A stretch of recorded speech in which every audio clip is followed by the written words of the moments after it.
5,000 years, the geologic and price ratio was 16 to 1. Go back to the Romans, it was 12 to 1. It's been 16 to 1. And Sir Isaac Newton figured out the amount of gold and silver for the currency, the UK, I don't know how many hundreds of years ago, 16 to 1. Now the geologic ratio, because silver is found in nature in a form called epithermal, like your skin is epidermis right near the surface, the big deposits have been exploited a long time ago. And so the geologic ratio is 7 to 1. Man's ratio, because of gold's role as money and silver in industry and suppression through the military industrial complex, whatever way you want to look at it, which is undebatable as far as I'm concerned, but has been roughly 45 to 1. Anomalies typically do resolve. Mother Nature gets her way. And this one will too. It just is taking longer. Gold and silver are reaching an important turning point. Long-term trends and short-term market pressures are coming together, and this mix is creating price moves that reward patient, disciplined investors rather than people who react to headlines. One of the clearest signals right now is the gold-silver ratio, which shows how many ounces of silver it takes to buy 1 ounce of gold. When that number falls, silver usually rises much faster than gold. When it rises, silver can lag for years. Today, several real-world forces are pushing the ratio lower. Silver mine supply has become tighter, industrial and strategic demand is rising, and governments are now treating silver as a critical mineral. These changes all support the idea that silver could move much higher from where it trades today. Andy Schectman, who has spent decades in the precious metals market, believes the gold-silver ratio could fall sharply, possibly toward the mid-40s. His view is based on fundamentals like shrinking supply, persistent physical buying, and a market structure where physical metal is starting to matter more than paper trading. When real, physical demand overwhelms paper contracts, the price relationship between gold and silver eventually has to adjust. That is why Schectman thinks silver could outperform gold as these trends continue. To understand where he is coming from, it helps to look at how silver is mined, how the price relationship between gold and silver has behaved over time, and how the settlement system for physical metal works. Silver deposits are being depleted faster than gold, which affects long-term supply. Historically, the gold-silver ratio was far lower than it is today, and the modern paper market often hides real shortages until investors insist on taking delivery. When that happens, the market can no longer ignore physical scarcity. Seen together, these factors show why a major drop in the gold-silver ratio is possible. A move toward 45 would not require wild speculation. It would simply reflect the physical market gradually asserting itself. For investors, this creates an opportunity with more potential upside than downside. Gradually increasing exposure to physical silver or reliable silver-backed products while staying disciplined can position you for that potential shift. Schectman also connects this idea to broader economic stresses, including pressures in treasury markets, central bank actions, and policies that weaken currency purchasing power. These forces support the case for owning precious metals in general. I'll let Andy's own words in the clips explain the details, but if this overview helps make the picture clearer, remember to like and subscribe so you don't miss the deeper analysis coming up.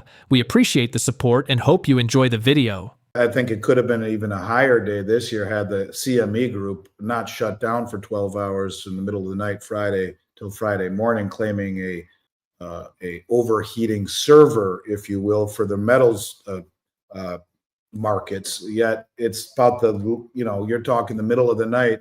There's no volume going through the CME group or the COMEX. And you want to talk conspiracy theories, yeah. So it's the only group that was shut down. Everything else was working just fine. And these server farms in Illinois, this one are built with double and triple redundancy. One air conditioner goes out, there's another two to back it up. But they said the CME precious metal server overheated, and that was, Friday was the day that the December contract went off the board. Delivery request. There was a massive delivery, something like $400 million worth of silver that stood for delivery and wouldn't take cash settlement.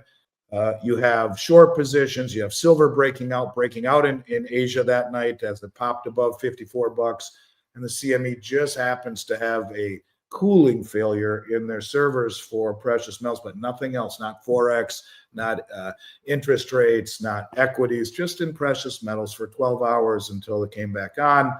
we're right at that level where things are starting to break because of delivery requests that used to be papered over and no one ever stood for delivery. That's not the case anymore.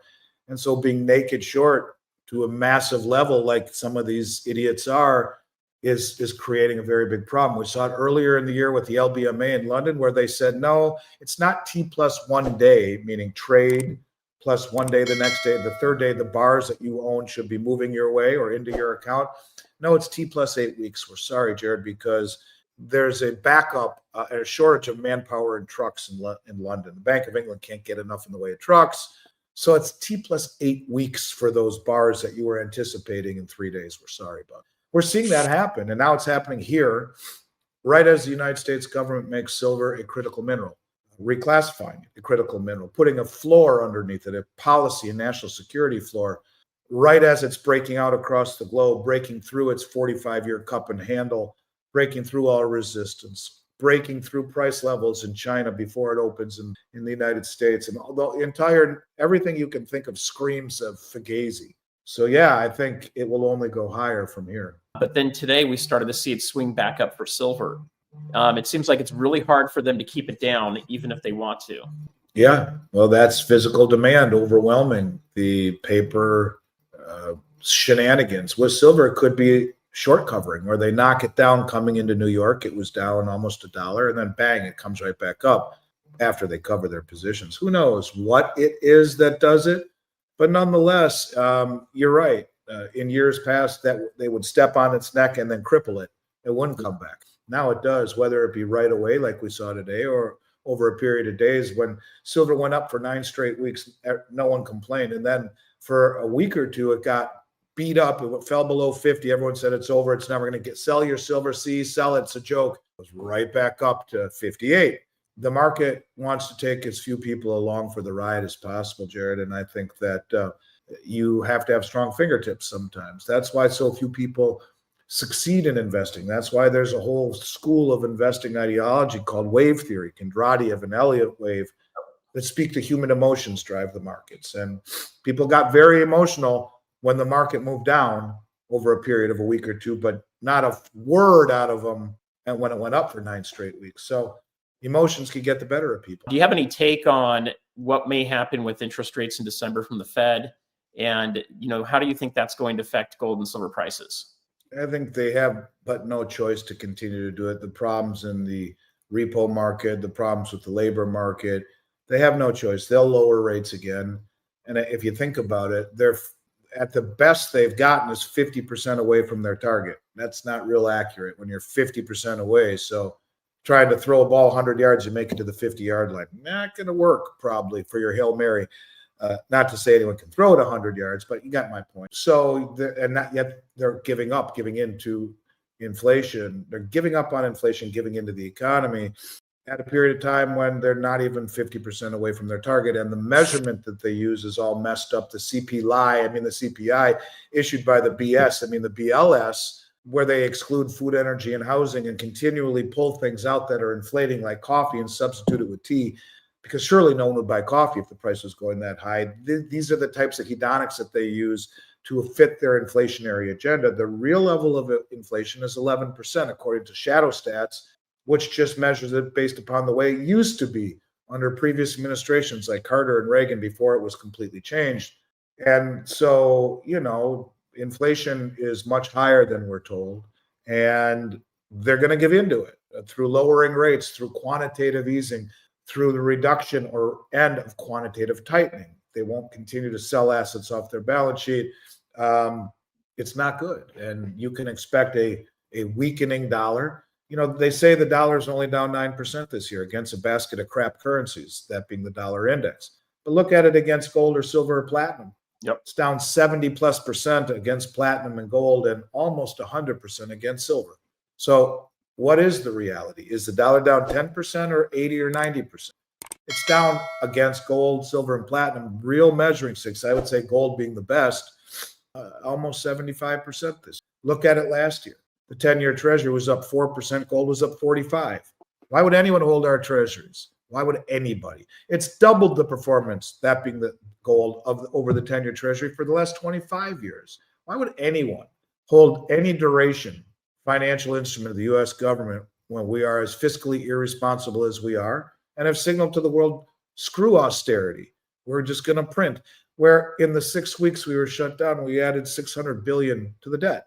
In seconds, 20 plus thousand years ago. So, I don't know. I think that they at this point realize that it'll be a bigger problem if you see massive layoffs because the system is just gummed up. And so they're going to give in, and I think they'll lower rates. Building on Andy's points, the key message is that market structure matters more than most investors realize. When more people start asking for real, physical silver instead of paper contracts, the price begins to reflect what is actually available in storage. That shift makes custody, storage quality, and trust in your provider far more important. What looks like simple price volatility might actually be the market adjusting to genuine shortages. As for the question of whether this is the moment to switch silver into gold, now that the ratio is near 70, the answer depends on your long-term goals, not just the number itself. A conversion at a specific ratio only makes sense if it fits your overall investment plan.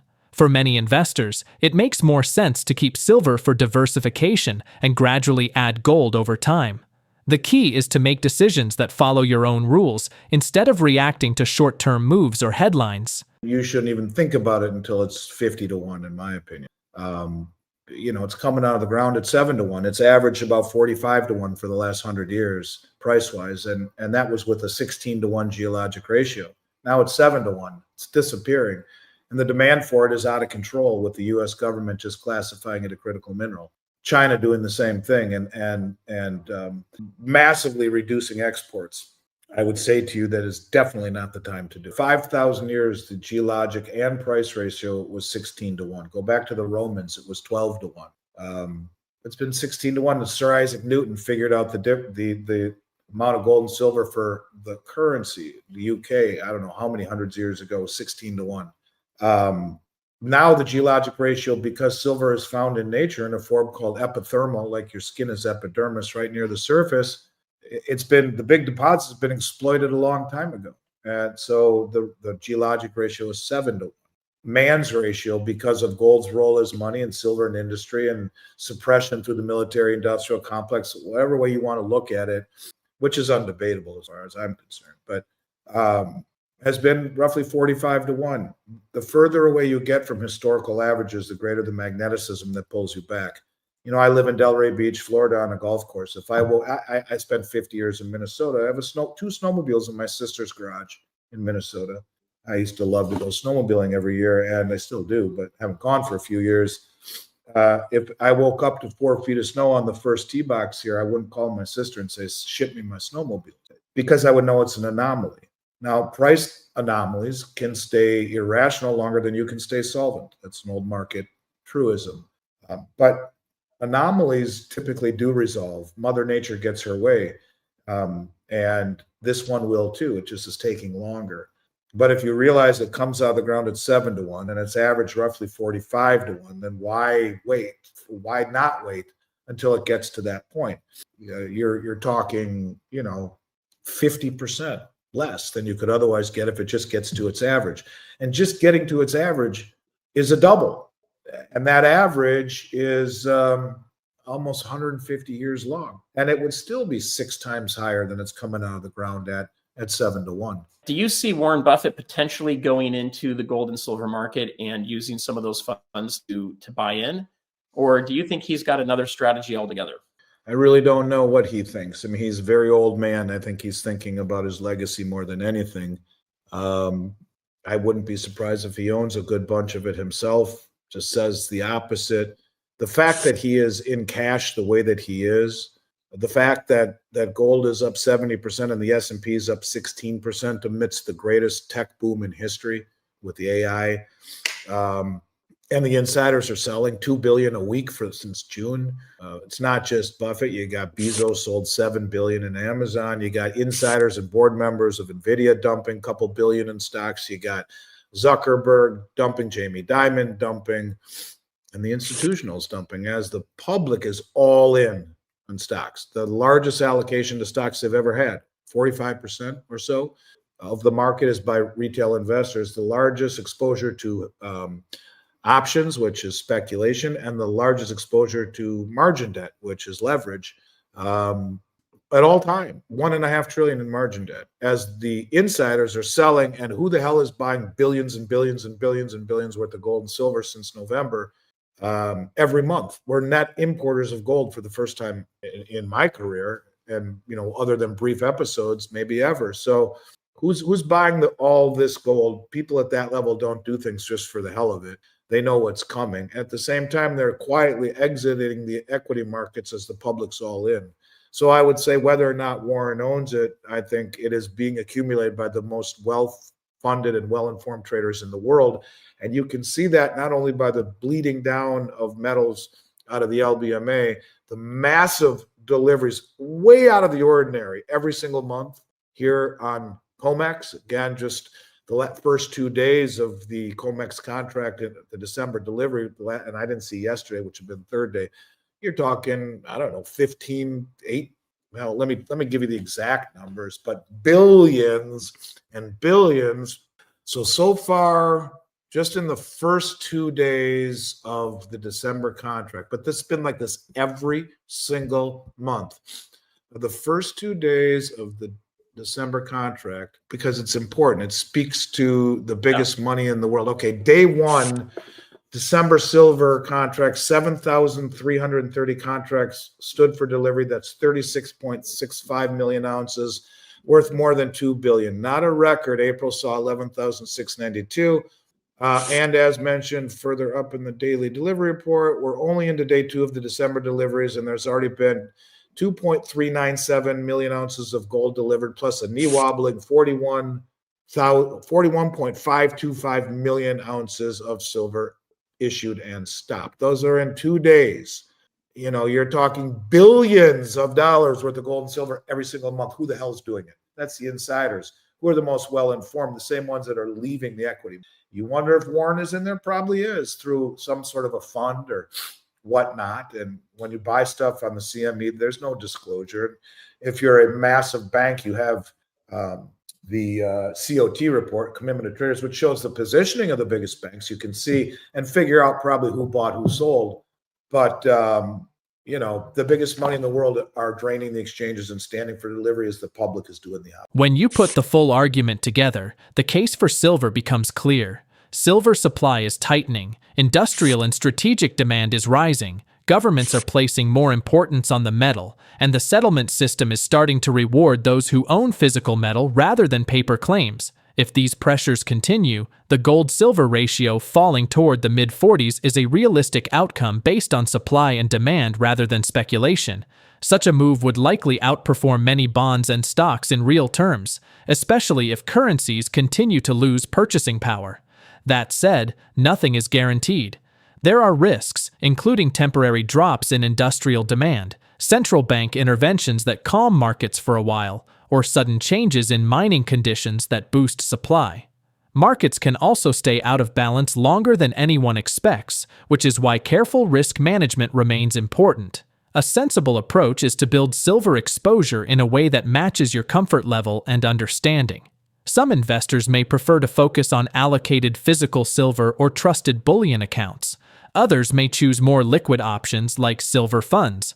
A smaller portion might choose miners or higher-risk vehicles if they fully understand the risks involved. The key is to stay disciplined, monitor the gold-silver ratio, pay attention to signs of rising physical demand, and watch for policy changes from major producing countries. And above all, ensure your silver is stored securely and transparently so that your investment truly reflects what you think you own. Finally, remember that gold and silver work best together. A falling gold-silver ratio does not mean gold is weakening, it simply means silver is rising faster. Gold provides stability and protection, while silver gives you stronger upside potential when physical demand and monetary stress build at the same time. If this explanation helped you understand the gold-silver dynamic more clearly, please like the video, subscribe to the channel, and share it so more investors can benefit from grounded, evidence-based analysis.